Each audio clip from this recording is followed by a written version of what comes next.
My kids from last year are now in 5th grade and they come visit me almost every day after school. And a lot of them are queer because I am queer. And they figured it out. And so I've become their safe space. And today they found my Guess Who.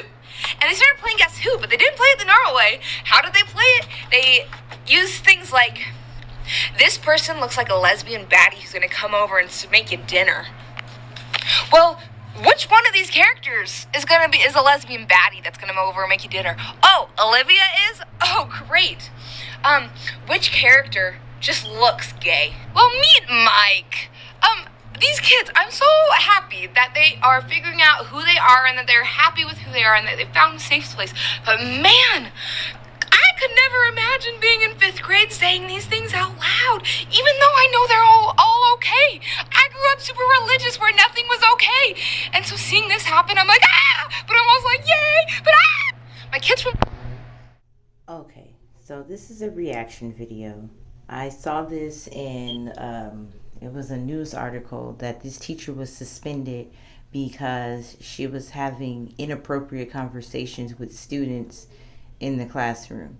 My my biggest thing is, first of all, why are the children, your students, comfortable to be around you to talk about people that look gay? They're probably talking about people that act gay.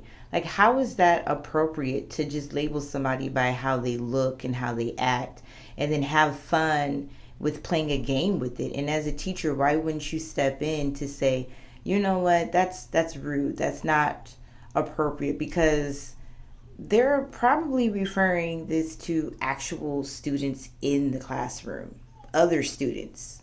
I mean, really, do you get what I mean? This is something the news article didn't mention. It was just talking about how people were saying, oh, you shouldn't be talking about the subject.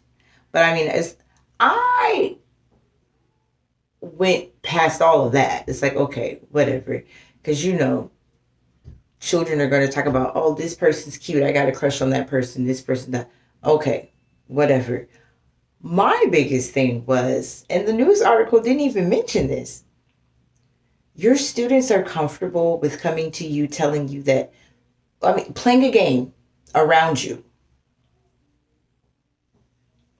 that people look like they look gay. They I mean, that's just, I don't know.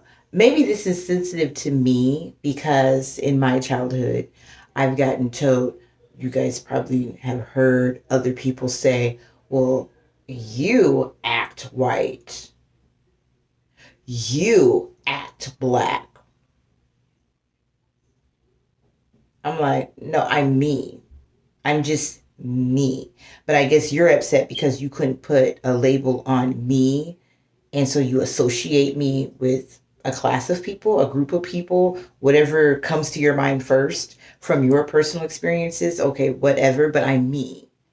So you can't take my whole personality and identity and put it into this little box and slap a label on it and expect me to accept that label.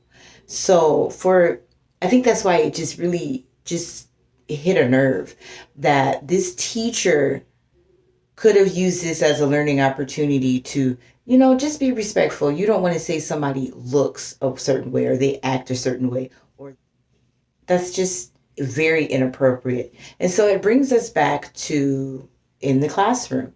The school that I work with, we have a lot of students that have various gender identities. I mean, various. I've been learning more and more about different communities or what preferences are and what pronouns students prefer.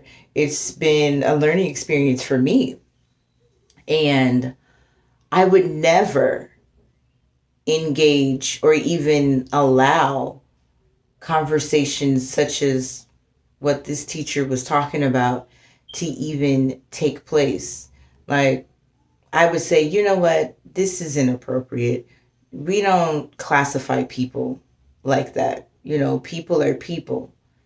And let's just leave it at that. This person is that person. LaShundra is LaShundra.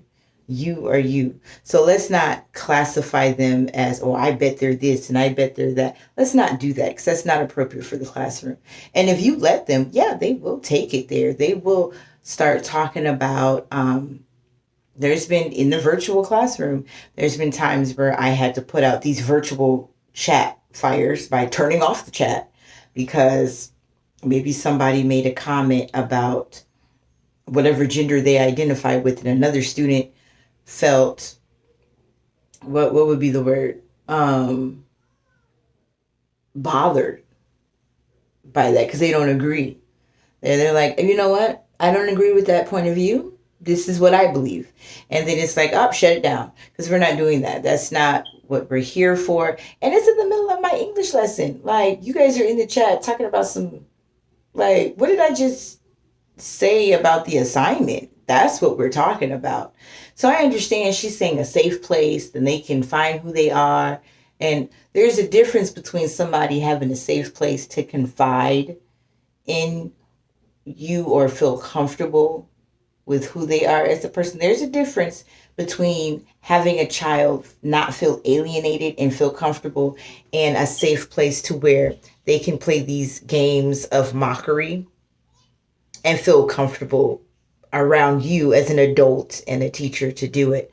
So you just have to be careful that even if you do start these friendships, I say it in quotations because it's like I, you know, I give my students my public social media handles, and I'm like, yeah, keep in touch. Like at the end of the school year, they're eighth grade. I always tell them, let's make sure that your parents are okay with it, that you're not sneaking on social media. Make sure it's okay. And then when I get the okay, then yes, you can have my public social media handle. And they like to keep in touch on social media. Now, whatever school you're at, make sure that's okay. At my school, it's okay. As long as, these are eighth graders or whatnot, they'll find you. They can Google or do a search if they know how to spell your name. If your social media is under your name, they'll find you. They'll probably friend you.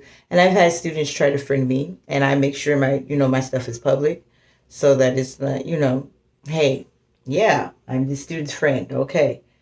And I make sure that parents know because I don't play that. But you probably become friends with the families. Like, you might be their all-time favorite teacher. So with that in mind, yeah, you might get comfortable around your students or the students' families, but you are an educator, and we need to make sure that these kids are safe. All the children, even the children that are not in the room that can protect themselves, but that they're safe and that we are being a role model. We are setting the example. So even in any class setting, we wouldn't have these types of conversations. You wouldn't be like, yeah, you know what? I bet that teacher over there, I bet they do this, this, and this. You wouldn't do that around a student. And so you have to set that expectation that, hey, this is school. Yeah, you socialize here, but this is also your place of business as a student. And I'm here for you as a mentor, as a friendly mentor. Like, I'm your friendly mentor. I'm your friendly guide through this. But to not have that level of professionalism and respect, that's where we're falling away, where students in general, when they feel comfortable calling teachers by their first name, and they, like, if a student came up to me, hey, LaShundra, what's up? I'm like, excuse you? No, we're not doing that. And I tell them that. I'm like, did you just call me by my first name? No, sweetie. You know what? If you see me at the grocery store, okay. But at school, you're going to call me Miss Wigfall. That's what you're going to call me. Let's just be respectful, okay? I care about you. Let's keep it respectful. You don't have to be like, but just teach them, hey, there's a time and place for everything. There's a time and place for respect, and a little bit of formality, and there's a time and place where we can play and be relaxed and, slang and all that stuff. There's a time and place for everything. And we need to teach the children that. And that's what really I'm just like, I don't know, maybe I'm old school. Like I teach my kids, don't do the yeah, to adults. I can't stand that. I'm like, talk to adults saying yes, thank you. Use your manners. Don't be like, yeah. You're not gonna talk to an adult like that. That's how you talk to your friends, your peers, not an adult. So let's, just keep that in mind in the classroom. Don't do what that teacher did. That teacher got suspended. And I don't know what the follow up is. I don't know if that teacher even still has a job. But if you're getting that comfortable, you can be their friend without stooping to their level of immaturity to be their friend. You know what I mean? Don't do that. Because even in the virtual world, you will get written up, you will get in trouble, and there will be a consequence. So don't do that. TTF.